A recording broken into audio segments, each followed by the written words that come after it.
Сәлеметсіңдер ме, балалар?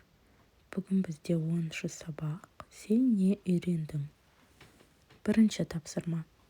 Тыңда, сұраққа жауап бер. Кітап оқуда, кесте тоқуда, жеміс теруде, көмек беруде, барлығы да жұмыс. Есте ұстаған дұрыс. Авторы Ертай Ашықбаев. Екінші тапсырма. Оқы, сұрақтарға жауап бер. Әр оқушының мектепке апаратын сөмкесі бар. Сөмкеде мектепке қажетті оқу құралдары болады. Қаламмен әріптерді, сандарды жазады. Қарындаш сурет салу үшін керек. Өшіргіш қарындаш салған суретті өшіре алады. Қарындашты ұштау үшін ұштағышты пайдаланады. Енді балалар астында сұрақтар берілген. Сөмкеде нелер болады?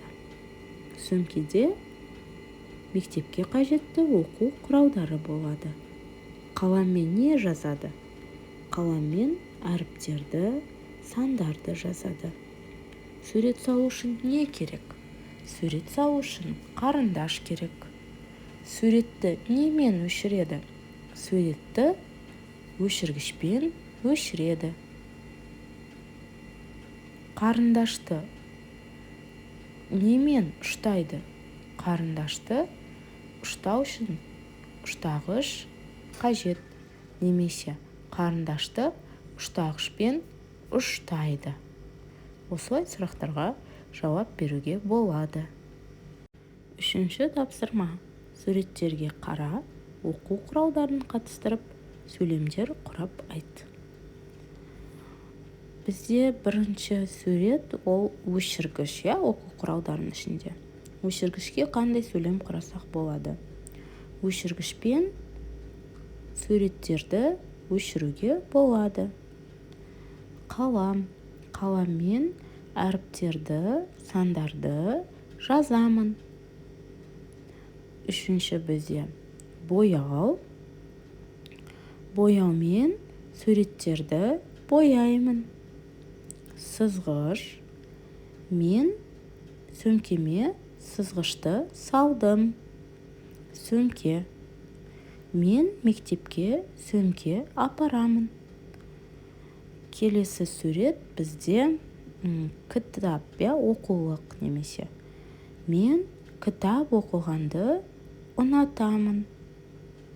Келесі сурет бізде дәптер. Менің дәптерім таза. Немесе мен дәптерге жазамын. Осылай бірнеше сөйлем құрауға болады, балалар. Немесе өзіміз ұнағандай етіп сөйлемді құрасақ та болады. Ішінде міндетті түрде оқу құралдары болу керек. Төртінші тапсырма. Хатты толықтырып, көшіріп жаз. Сәлеметсіз бе, қымбатты ата? Менің мектебім үлкен. Мектепте кітапхана, спорт алаңы, асхана бар. Әртүрлі үйірмелер көп. Мен домбыра үйірмесіне барамын. Немесе мен баскетбол үйірмесіне барамын.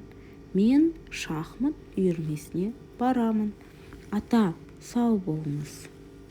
Деп сөйлемді толықтырып жазсақ болады екен, балалар.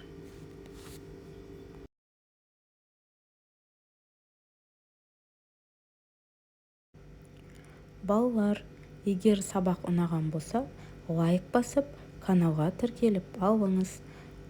Сұрақтарыңыз, ұсыныстарыңыз болса, комментарийға жазып қалдырыңыз. Осымен сабақ аяқталды. Сау болыңдар.